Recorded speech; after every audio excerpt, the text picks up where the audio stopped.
Bonjour à tous et bienvenue dans cette nouvelle vidéo. On se retrouve aujourd'hui pour une petite vidéo tuto.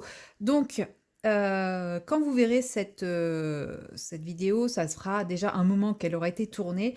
Seulement, en fait, je me suis rendu compte qu'il fallait impérativement que je le fasse là, maintenant. Comme vous voyez, je suis quasiment à la fin de cette toile. Mais en fait, après, je n'ai pas prévu de toile avec des diamants ronds avant un petit moment et j'avais très envie de vous diffuser cette toile avant la fin de l'année. Cette toile, cette vidéo, ce type de vidéo avant la fin de l'année. Donc c'est pour ça que vous la voyez sur cette toile, même si au moment où vous la verrez, elle sera finie depuis un petit moment. Alors aujourd'hui, on va évoquer la pose des diamants ronds, comme vous le voyez, les diamants. Donc là, ce sont des diamants, s'il veut bien faire le point. Ouais. Ce sont des diamants en acrylique, hein. Ce ne sont pas des diamants en résine. Ils sont ronds, donc comme ils sont en acrylique, ils ne sont pas très brillants et ils sont limite à peine fastés, hein. Ils sont, mais bon, ça reste quand même une très jolie toile que j'adore faire, que j'ai quasiment terminée. Et pour la pose des diamants ronds, eh bien, vous avez plusieurs options qui s'offrent à vous. Alors attendez, que j'attrape toutes mes options. J'ai tout rangé. Et du coup, j'ai tout perdu. Enfin, je n'ai plus rien à portée de main. Avant, tout était en bazar sur mon truc. Maintenant, j'ai tout rangé. Donc, nous pouvons utiliser des pinces. Certains kits, certaines marques fournissent une pince, qu'il s'agisse de diamant rond ou de diamant carré. Par exemple, Oraloa fournit une pince avec chaque kit.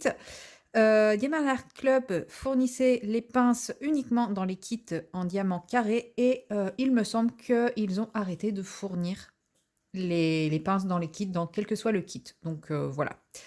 Donc vous pouvez vous munir d'une pince. L'idéal, c'est d'avoir une pince métallique parce que déjà, quand on pince, elle ne s'écrase pas. Et avec embout pointu, c'est quand même vachement pratique. Vous pouvez utiliser des stylets. Alors, vous avez plusieurs types de stylets. Donc là, c'est mon stylet ergonomique. Donc un embout simple. Mais sinon, j'ai ce stylet-là qui a également un embout simple, un multiplesseur de 6 et j'ai celui-ci qui a le multiplesseur de 9. La raclette, ça sert à les aligner, que ce soit rond ou carré, c'est pareil. Maintenant, moi, je vais vous montrer les différentes méthodes, que vous utilisiez un embout simple ou un multiplesseur. Donc, pour le multiplesseur, on y reviendra après. Peu importe la taille du multiplesseur, la méthode sera exactement la même. Mais pour commencer, je vais évoquer avec vous la pose à la pince. Donc moi, personnellement, sur le rond, je n'aime pas poser à la pince. Déjà, le fait que ce soit rond, j'estime qu'il y a pas une... Il y a une bonne prise, mais moi, je suis trop bourrine pour apprendre à la pince. Et une fois sur deux, je ne fais pas une bonne prise. Et le diamant, il saute, etc. Donc, je trouve que la prise à la pince de diamant rond ne me convient pas. Après, je sais qu'il y a des personnes qui adorent poser le diamant rond à la pince. À la pince, diamant rond, on ne peut les prendre que un par un. Ça aussi, je pense que c'est ma petite frustration de la pince. Puisque vous savez qu'en carré, j'aime beaucoup les prendre par plusieurs. Mais, comme vous pouvez le voir, le constater, ça se pose très très bien quand même, hein. Ça reste précis, ça reste... Voilà, on peut tout à fait faire de la pose de diamant rond à la pince. Après, je sais qu'il y en a qui préfèrent, puisque pour eux, ils sont plus à l'aise et plus précis dans leur pose. Et ça évite d'avoir trop de décalage. Bon, moi, je sais que quand je fais du rond, je ne suis pas une maniaque de la pose. Oui, effectivement, là, si vous regardez bien, c'est pas toujours très précis, très régulier. Donc ça, c'est la première chose, c'est la pose à la pince. Et bien simplement, vous prenez votre pince, vous agrippez votre petit diamant et vous venez le poser à sa place. Il y a des gens qui détestent la pose à la pince, quelle qu'elle soit. Mais il y en a d'autres qui adorent. Donc là, c'est vraiment à vous de voir ce que vous préférez. Moi, j'aime bien, mais pour du rond, c'est pas ce que je préfère. Mais vous voyez, ça se fait quand même très très bien. Ensuite, non, sauf quand on attrape mal son diamant à la base. Ensuite, nous avons le stylet embout simple. Donc, que ce soit un stylet ergonomique comme ceci ou cet embout-là, vous allez me dire celui-là est plus fin que celui-là. C'est vrai, mais les deux se valent. Donc, ce qu'il faut, c'est que le stylet soit chargé en cire. Donc, pour s'assurer que le stylet soit chargé en cire ou autre... Je vais pas réussir à le sortir. En cire ou autre matériel servant à attirer les... Comment dire?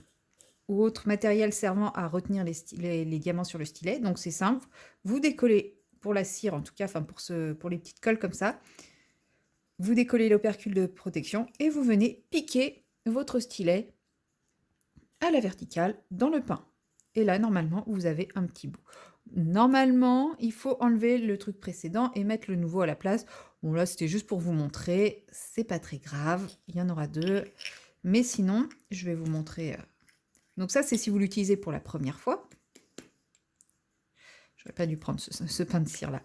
Si vous l'utilisez pour la première fois, maintenant, si vous ne l'utilisez pas pour la première fois, mettons celui-là. Avec votre pince, un cure-dent ou ce que vous voulez, vous venez piquer. Et ensuite, vous venez, pareil. Bon là, je vais remettre celui-là hein, parce qu'il est neuf. Mais vous venez, hop, piquer à la verticale dedans. Et après, vous avez votre cire intérieure. Là, comme je vous ai dit, j'ai piqué à côté exprès parce que celui-ci est complètement neuf. Donc, on va éviter de gaspiller. Même si, clairement, en général, les fournisseurs vous donnent largement assez de cire pour vos travaux. Là, il n'y en a qu'un, mais c'est parce que je les ai rangés dans d'autres boîtes, hein, c'est tout. Et à partir du moment où vous avez votre petite cire dans votre stylet, vous n'avez plus qu'à poser votre stylet par-dessus le diamant et venir le poser sur la colle. Il n'y a aucun autre mouvement à faire. En fait, la cire adhère sur le dessus du diamant, mais la colle étant plus forte, une fois que le diamant touche la colle, et ben, la cire n'a pas assez d'adhérence pour maintenir le stylet et pour maintenir le diamant au stylet, donc bah, il reste collé sur la toile. Et ainsi de suite. Et vous voyez, je suis quand même beaucoup plus à l'aise avec un stylet pour les diamants ronds, parce que je vais quand même un tout petit peu plus vite. Et voilà. Et ainsi de suite, etc., etc. Et maintenant, comme vous voyez, poser un à un, c'est sympa, mais ça peut vite être long, surtout sur une toile comme celle-ci. Alors après, c'est très bien quand on fait du confetti, par exemple, mais vient ce qu'on appelle les blocs. Attendez, je mets encore un petit confetti, un petit tout seul ici. Hop, voilà. Mais après vient ce qu'on appelle les blocs, c'est-à-dire là où il y a plusieurs diamants les uns à côté des autres. Et c'est là que la magie du multiplesseur fait son effet. Donc là, vous voyez, par exemple, j'ai 2 diamants. Je pourrais m'amuser à sortir mon multiplesseur de 2, si j'en ai un. Non, j'en ai même plus, là. Je n'ai même pas gardé mon multiplesseur de 2, vous voyez. Mais j'avais de toutes les tailles, hein, mais non, je ne l'ai pas gardé. Je ne sais pas où il est. Donc, je pourrais m'amuser à avoir tous les un stylet avec chaque multiplesseur, changer en fonction des besoins. Mais il faut savoir qu'il y a une petite astuce qui est qu'on n'est pas obligé de prendre exactement le nombre de diamants de notre multiplesseur. Par exemple, voilà, avec mon multiplesseur, je n'ai pris que 2 diamants que je viens poser dans l'orifice. Bon, là, j'ai visé à côté. Normalement, ça se passe bien. Et là, vous voyez, j'ai besoin de 6. Et moi, j'ai un multiplesseur de 6, donc parfait. Alors, ma cire étant un petit peu vieille, souvent, j'ai pas les 6. Voilà. Là, j'en ai que 5.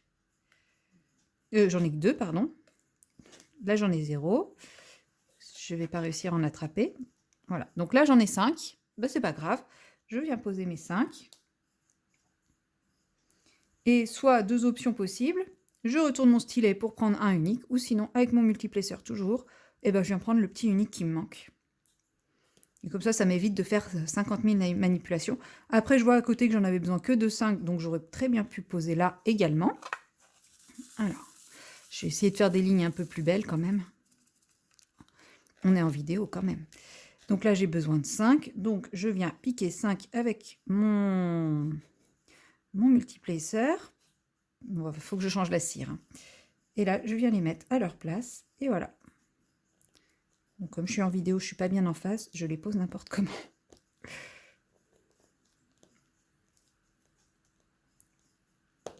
Voilà. Et là, vous allez me dire, bah oui, c'est facile parce que comme c'est celui de 6, c'est beaucoup plus facile. Et bien, regardez, avec celui de 9, je veux 3 diamants. Je prends mes 3 diamants et je pose mes 3 diamants. Donc, à vous de voir quelle est la méthode qui vous est le plus confortable. Est-ce que c'est la pince un par un? Est-ce que c'est le stylet un par un? Et est-ce que le multiplesseur, vous vous sentez à l'aise avec? Et quel multiplesseur vous convient le mieux? Est-ce que vous préférez faire avec des petits multiplesseurs? Parce que moi, quand j'ai commencé au multiplesseur, j'étais incapable de poser droit une rangée de 9 diamants. Et au début, bah, je faisais que du là vous voyez, j'en ai pris 8. Au début, je ne faisais que du multiplesseur de 3 et puis bah, je les posais au maximum 3 par 3. Puis là, bah, maintenant, 8, 9, ça passe. Quand j'ai des grosses zones comme ça, j'ai aucun problème. J'ai ma petite raclette pour les remettre droit quand je me suis vraiment craqué sur la pose, bah, comme vous venez de le voir. Et puis après, voilà. Quitte au début, pourquoi pas, à commencer à vous entraîner au multiplesseur avec des multiplesseurs de 2 ou 3 et petit à petit d'augmenter. Parce que quand on commence à goûter au gros multiplesseur et qu'on commence à bien maîtriser le gros multiplesseur, revenir à un multiplesseur de 3, c'est frustrant. Enfin, moi, je trouve ça frustrant maintenant d'utiliser les petits multiplesseurs. C'est pour ça que je vous dis le multiplesseur de 4, je sais pas où il est passé. De 4, de 2. Oh, je dis vraiment n'importe quoi, je suis fatiguée. Mais ouais, une fois que moi j'ai goûté au gros multiplesseur comme ça, j'ai vraiment du mal à revenir en arrière. Donc là, je fais des grosses zones. Donc vous voyez, j'essaye de charger au maximum mon multiplesseur. De temps en temps, il y en a un ou deux qui se décalent. Bah, c'est pas grave, je les remets. C'est l'avantage du rond, hein, c'est qu'on peut être un petit peu décalé, ça se remet facilement et c'est moins problématique qu'avec du carré. Et là, vous voyez, hop, j'ai un endroit où je n'ai que du 2. J'en prends 2. Si vous voyez bien, j'en ai pris que 2. Que je viens mettre dans le petit trou qui est ici. Et à côté, pareil, il m'en faut que 2. Je sépare les deux, je pique les deux. Et je pose les deux. Et au final, ça permet de faire des zones blocs de manière très très rapide. Mais c'est comme tout, hein, ça ne vient pas tout seul. Ça va demander un petit coup de main, un petit entraînement. Au début, on a l'impression que c'est très moche. Et puis petit à petit, on s'habitue. Donc, il ne faut pas hésiter à s'entraîner, à persévérer. Hein. C'est des coups de main à prendre à chaque fois. Là, vous voyez, je les ai pris absolument n'importe comment.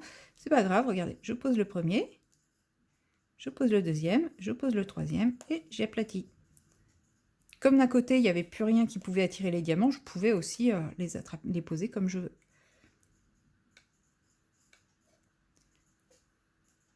Voilà. Le seul problème qu'on peut avoir sur ce genre de gros multiplesseur de 9 par exemple, c'est au niveau de la cire. Je vais ressortir mon pain de cire. Si vous regardez, là, en gros, je ne peux théoriquement faire qu'une seule bande de cire. Enfin, je peux remplir mon multiplesseur qu'une seule fois en prenant bien la diagonale. Et si j'ai les petits pains de cire rouges, là, clairement, je ne vais pas avoir assez. Donc, c'est là où est le truc un peu problématique, c'est qu'il faut faire des bidouilles et des découpes, et que parfois, ça ne colle pas très bien au niveau de la jonction. Mais parfois, dans certains kits, vous pouvez trouver des pains de cire de cette largeur-là. Donc, en fait, c'est un peu plus gros qu'un carré de cire classique. Et puis, là, ça fait facilement... je le sors pas, mais ça fait facilement toute la largeur du multiplesseur. Donc, voilà. Là, vous avez celui de 6 et là, vous avez celui de 9. Mais voilà, même en utilisant ceux qui sont fournis, il y a toujours moyen, au pire, en faisant en 2 fois. Bon, il faut bien s'assurer que ça soit lisse au milieu et qu'il n'y ait pas un trou, en fait. Parce que si vous avez un trou, c'est sûr que là, les diamants ne vont jamais s'accrocher. Donc ça, c'est bien. C'est pour la partie des diamants, entre guillemets, dits normaux. Puisque ensuite, nous avons les AB. Donc, je vais simplement terminer ma petite zone hors caméra et je vous reprends juste après pour parler des AB. Et me revoilà, vous voyez, j'ai changé les diamants qui sont dans ma coupelle. Donc, ce sont les fameux diamants AB, donc diamants Aurore Borealis. Comme vous pouvez le voir, ils brillent quand même assez différemment. Là, vous les voyez ici. Tout ce qui est blanc sur la toile, c'est du AB. Voilà, il brille vraiment différemment. D'ailleurs, vous pouvez le voir ici, il y en a un qui a échappé à sa petite couleur AB. Vous voyez, par rapport à ceux qui sont à côté. En fait, ce sont des diamants sur lesquels ont été rajoutés une couche nacrée, mais ce n'est pas le diamant qui est comme ça. Le diamant, à la base, il est comme ça, et par-dessus, il y a cette fameuse couche nacrée. En quoi c'est important de le savoir? Donc ça, diamant rond, diamant carré, c'est pareil, mais c'est important puisque quand vous allez piquer avec votre stylet et sa cire toute fraîche et bien collante, souvent, au moment où vous redéposez, bon, là, ça ne l'a pas fait. Mais ça, je vais pas vous mentir, sur cette toile, ça me l'a très peu fait. Mais en fait, la couche de nacre, voilà, vous voyez, il y a un petit bout. Non, vous voyez pas parce que ça ne veut pas faire le point. Mais vous voyez, il y a un petit point blanc à l'image. Et en fait, ça, c'est un petit bout de la couche de nacre du diamant qui est resté collé à la cire. Ce qui fait que bah, déjà, les diamants perdent leur éclat, un petit peu. Et très rapidement, la cire n'adhère plus. Parce qu'une fois que la cire est entièrement recouverte de la couche de nacre, clairement, ça ne va plus accrocher. Alors, la pose au stylet reste quand même celle que moi, je préfère en diamant rond. Là, vous voyez, j'ai posé 5 et ma cire, elle commence à être complètement nacrée. Donc, c'est un peu problématique assez rapidement. Bon, là, ça va parce qu'ils n'ont pas trop été impactés par la perte de la nacre, mais il faut savoir que parfois, votre diamant, suivant la qualité du diamant, vous perdez absolument toute la nacre. Donc, à ce moment-là, bah, il faut le savoir. Si on veut le faire au stylet, c'est entièrement possible, mais il va falloir changer sa cire beaucoup plus souvent. On risque de perdre un peu de nacre. Voilà, ça peut être long et fastidieux. Maintenant, à voir ce qu'on préfère entre long et fastidieux parce que il faut changer la nacre régulièrement, ou long et fastidieux parce que dans ces cas-là, la seule option que j'ai trouvée jusqu'à présent, youhou, c'est la pince. Un peu plus, vous aviez la catastrophe en direct. Donc c'est la pince. Et là, si vous faites à la pince, clairement, votre couche de nacre ne s'abîmera pas du tout. Sauf si vous êtes un peu bourrin comme moi. C'est-à-dire que vous replacez toujours vos diamants en posant la pince sur le dessus et en poussant. C'est sûr que si vous faites ça comme ça, moi, ça m'est déjà arrivé de rayer des diamants. Bon, après, c'est ma méthode, hein, j'assume. Mais je vous déconseille quand même de le faire, même si moi, je le fais.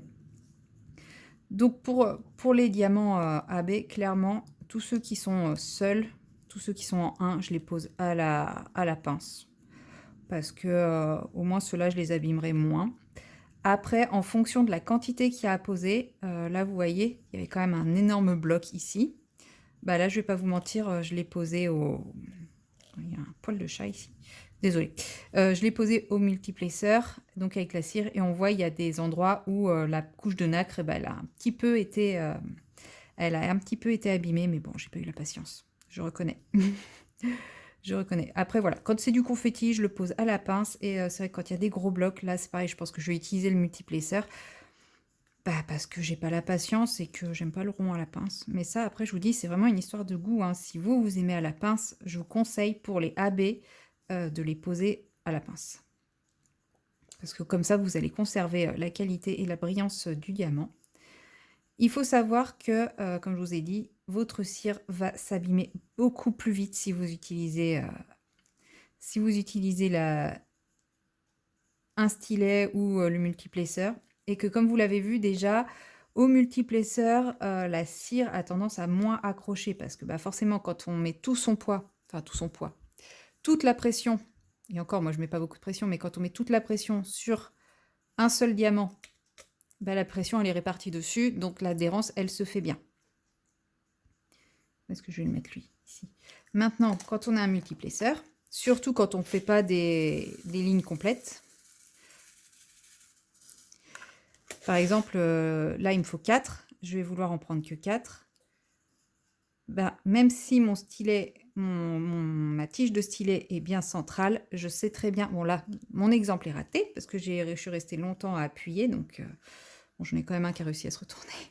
Comme je vous dis, hein, ça adhère pas bien à la cire. Dès qu'il y a du AB, même si vous arrivez à les attraper, etc., ça adhère pas bien à la cire. Donc, c'est pareil, on en perd quand même régulièrement. Mais là, on va reprendre l'exemple. Donc, j'en veux 2. Donc là, comme j'en avais que 2, j'ai pu appuyer bien à l'endroit où il y aurait. J'ai mes 2. Et là, je peux les placer. Mais, comme ça adhère pas forcément bien, je peux les perdre en cours de route, etc. Ouais, là, j'ai une grande zone. Donc là, par exemple, je veux attraper quasiment l'équivalent de mon stylet. Même si j'appuie très fort dessus, j'ai pas... ma pression se répartit et elle n'est pas... par exemple, on va dire... Je dis des chiffres totalement au hasard, mais je mets une pression de 8. Non, on va simplifier les choses. Je mets une pression de 9 sur mon stylet. Elle va se répartir et comme je suis sur un multiplesseur de 9, en gros, ça va être comme si je mettais une pression de 1 sur chaque diamant. Donc forcément, ça ne va pas forcément accrocher partout. Je ne sais pas si j'ai été claire dans mon explication, je ne pense pas. Et puis vous voyez, quand j'ai soulevé, j'avais juste un trou au milieu et arrivé sur place, au final, j'avais plein de trous. Il me manque, il y en a un qui est tombé ici, il est là. Il y en a un qui est resté dans le plateau, etc. Donc, il faut savoir que si vous y allez au multiplesseur sur du AB, ça va marcher moins bien. Mais ça marche. Il faut juste moins faire des grandes zones. Là, pour les AB, privilégiez quand même les petits multiplesseurs. Ou alors, si vous gardez votre grand multiplesseur, parce qu'au final, vous n'avez qu'un grand multiplesseur, ce qui est tout à fait possible aussi. Moi, je pense que petit à petit, mes multiplesseurs vont disparaître et je vais avoir que le grand. Et bien, privilégiez quand même des petites quantités à la fois. Et là, vous pourrez répartir votre pression bien au bon endroit et assurer une meilleure adhérence des diamants. Parce que la couche de nacre est un petit peu anti-adhérente quand elle ne reste pas accrochée à votre cire. Alors, sur les multiplesseurs, elle reste moins accrochée à la cire, j'ai remarqué. Mais vous n'avez pas une bonne adhérence, quoi. Donc, à vous de voir, une fois encore, quelle est la technique qui vous convient le mieux. Sachez que toutes les techniques existent. Vous pouvez aussi utiliser les stylos de cire. Là, je ne l'ai pas avec moi, mon stylo de cire. Attendez, je dois avoir un embout qui traîne quelque part. Voilà. C'est les stylos avec ce genre de pointe au bout. Et ça, tout ça, c'est que de la cire. Donc, vous pouvez utiliser ça également. Mais c'est pareil, ça risque de s'user beaucoup plus vite et l'adhérence sera moins bonne également. Voilà, donc c'était un petit tuto pour vous montrer les différentes façons de faire une pose sur du diamant rond, que ce soit du bloc ou du confetti, c'est pareil, hein, la pose après, vous faites ce que vous voulez. Rien ne vous oblige à poser en ligne verticale. Vous pouvez, au stylet comme à la pince, vous amuser à poser en quinconce, comme c'est beaucoup conseillé pour le carré, par exemple. Voilà, vous pouvez vous amuser à poser en quinconce pour réduire un petit peu la monotonie quand on fait vraiment des très très grosses zones de blocs. Vous pouvez vous amuser à poser en formant des petits dessins. En gros, il n'y a aucune règle pour la pose, si ce n'est suivre les comment ça s'appelle, les endroits où on doit poser son diamant. Hein. Voilà, je sais que... voilà. Moi, j'aime bien... pour le rond, j'aime bien poser en ligne, mais après, chacun est libre de faire ce qu'il voulait. Voilà, vous voyez, là, je pose en quinconce. Bon, là, j'en ai un qui n'est pas au bon endroit, mais c'est pas grave. Et puis après, il suffit de remplir les trous. Voilà, on est vraiment libre. Il n'y a pas de règle de pose à proprement parler. Il faut juste trouver la méthode qui nous plaît, la méthode avec laquelle on est à l'aise, la méthode avec laquelle on arrive à un résultat qui nous convient. Ça, c'est important, puisque si malgré plusieurs essais de multiplesseur, vous n'arrivez toujours pas à poser au multiplesseur, que ça ne vous convient pas parce que c'est pas assez droit, ce qui est possible, hein. Il faut savoir que plus votre multiplesseur est grand, moins il y a de chances que ce soit droit. Après, à vous de voir votre niveau de tolérance au diamant pas droit. Moi, je sais qu'il est très élevé. Enfin, je suis pas... c'est pas très grave si c'est pas droit. Mais voilà. Tout est envisageable. Il n'y a pas de règles à proprement parler. Moi, ce que je vous donne, c'est des petites astuces pour la maîtrise du multiplesseur et du stylet suivant le type de diamant. Là, vous voyez, finalement, je suis partie avec mon stylet sur du AB. Hein, moi qui vous dis, utilisez plutôt la pince. Bah oui, mais très vite en rond, la pince, je m'ennuie. Alors qu'en carré, je ne vis que pour la pince. Et voilà, sachez que quelle que soit la méthode que vous retiendrez, ça sera la méthode qui vous conviendra le mieux. Et si elle ne vous convient pas, de toute façon, vous irez naturellement vers une autre méthode. Donc, n'hésitez pas. Mais sachez que quand vous prenez un multiplesseur, la chose à retenir, c'est vous n'êtes pas obligé de prendre le multiplesseur adapté à la taille. Il vous suffit d'adapter le nombre de diamants que vous attrapez avec le multiplesseur. Et ça se fait... c'est une petite gymnastique, mais ça se fait assez rapidement derrière. Voilà, je vous remontre. Si je veux faire une barre complète, moi ma technique quand je veux faire des barres et que je veux répartir correctement ma pression pour avoir le plus de diamants, c'est je bloque tous mes diamants sur mon multiplaceur et je fais des petits mouvements de zigzag, de va-et-vient comme ça. Et en général, bien sûr là ça marche pas, mais en même temps je vous fais ça sur du AB. Qu'est-ce que je vais vraiment pas vous montrer le bon exemple. Hein. Bon bah là ça marche pas. Et en général il reste collé. Mais là on est sur du AB, donc bah forcément ça marche moins bien. Puis ma cire, elle est un peu vieille. J'aurais mis une cire plus récente, ça aurait marché, mais j'aurais enlevé plus de nacre aussi. Allez, je retente un coup ici. Mais j'y crois pas. Non. Je m'en doutais. On va essayer avec le plus petit. Parce qu'après tout, je vous dis d'éviter les grandes zones, de privilégier les plus petits... des plus petites quantités de diamants avec des AB pour... Bon, non, les AB, ça veut vraiment pas. Mais en même temps, celle-là, je vous ai dit, hein, la cire, elle est HS. Donc, voilà. Vous voyez, en frottant comme ça, en appuyant bien, on se retrouve avec... on attrape plus facilement les diamants. C'est une petite astuce en plus. Parce que lui, il veut vraiment plus, là. Cette cire-là est au bout de sa vie, il va falloir que j'aille en piquer une autre. Bah, d'ailleurs, je vais vous montrer. Pour changer une cire sur un multiplaceur, parce que ça, je vous en parlerai clairement pas pour les diamants carrés, puisque je n'utilise pas les multiplaceurs pour les diamants carrés. Eh bien, avec un outil pointu, ce que vous voulez, une pince si vous avez, un cure-dent, un trombone, ce que vous voulez, je viens retirer la cire qui est à l'intérieur de mon multiplaceur. Je viens prendre mon petit carré de cire. J'ai celui-là. Avant, je faisais avec la rouge. Maintenant, je vais faire avec ça. C'est pas grave, c'est pareil. Alors là, il est très profond celui-là. Donc, je sais très bien qu'en un pic, normalement, j'aurais pas assez.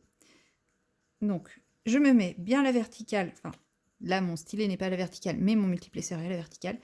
Et je viens piquer dans toute ma cire. Comme vous voyez, je suis arrivée bien au bout, en bas, parce que je vois apparaître le métal. Donc, moi, j'hésite pas en plus à rajouter un petit coup d'ongle pour bien sectionner. Et après, il me suffit d'enlever. Et là, j'ai ma cire qui est toute neuve, toute propre. Donc, je vais voir si ça suffit. Si ça suffit pas, que ça s'enfonce trop, ben, je viendrai repiquer exactement de la même manière à côté pour remplir complètement la cavité de mon multiplaceur. Ça arrive, hein, il y en a qui sont plus profonds que d'autres. Donc, dans ces cas-là, il faut faire 2 fois. C'est pas très grave. Donc là, j'ai une belle cire toute neuve. Donc, peut-être pas assez profonde en quantité. Normalement, ça va tout piquer tout de suite. Ah bah ça marche tout de suite beaucoup mieux. Hein. Bon, je suis quand même pas droite. Mais vous voyez, il y a des petits restants de nacre déjà dessus. Hein. Chose que je n'avais pas avant puisque la cire ne collait quasiment plus.